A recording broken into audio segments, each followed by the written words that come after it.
action.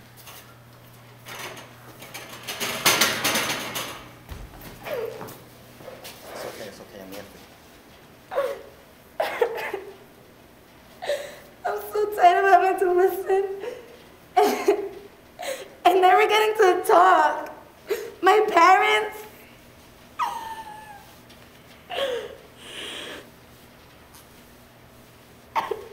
Show your face a little bit more. But it's to have you to listen to me, right?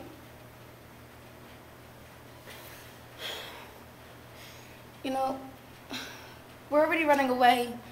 Why don't we elope? Whoa, what? She's dropped the ball now. Mm-hmm.